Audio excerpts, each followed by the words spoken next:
Nearly half of all Afghans want US and NATO troops to leave Afghanistan once a peace deal to end the country's 18-year war is signed with the Taliban, according to a survey released Thursday. The American Institute of War and Peace Studies also found that an overwhelming 80% of Afghans surveyed said a political solution was the only way to bring about an end to fighting. 20% said a military solution was possible. The survey found that 46% of Afghans want US and NATO troops out of the country once a deal is struck, while 33% would have them stay. The survey polled 5,038 Afghans in 34 provinces. It was conducted between November 23, 20 and has a 5% margin of error. 61% of participants answered online, with the remaining 39% were interviewed in person, while 57% of those surveyed wanted the Taliban to evict the foreign fighters among them. Many of those foreigners are believed to have links to al-Qaida and other militant organizations. Washington has been talking directly with the Taliban since September 2018, when the White House appointed Afghan-American Zalmay Khalilzad to start peace talks. The talks are aimed at finding an agreement to end America's longest conflict and allow the U.S. to bring home its troops. The survey showed Afghans were divided over the choice of Khalilzad as chief negotiator, with 41% favoring his appointment and 39% opposed.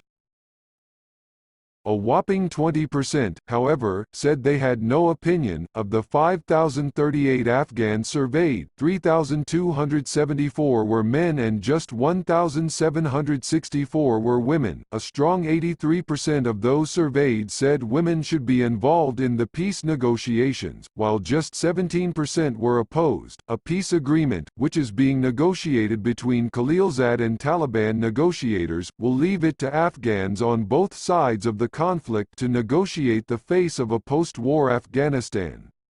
They must decide on constitutional changes enshrining the rights of women, media and free speech.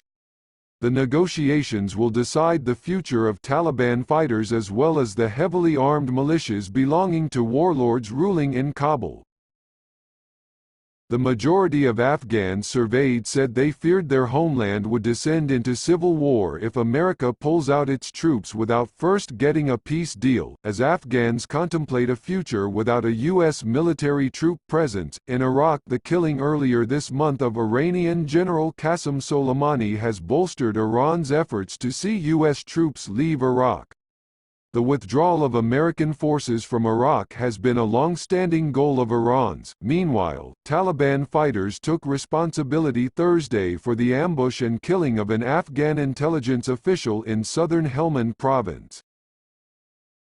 The officer, who headed the Intelligence Department's press office for the province, was ambushed late Wednesday, according to Provincial Police Chief Spokesman Zaman Hamdard. In the country's north, a roadside bomb killed a military commander and his bodyguard early Wednesday. The attack in northern Faryab province killed the commandeer of the Afghan Army's 1st Battalion and his bodyguard and wounded 2 other bodyguards. The Taliban control or hold sway over roughly half of Afghanistan and continue to stage near daily attacks targeting Afghan and U.S. forces, Kabul government officials or those seen as linked to the government. That's the case even as they hold peace talks with the U.S. and have given the U.S. envoy a document outlining their offer for a temporary ceasefire in Afghanistan. Associated Press writer Kathy Gannon in Islamabad contributed to this report.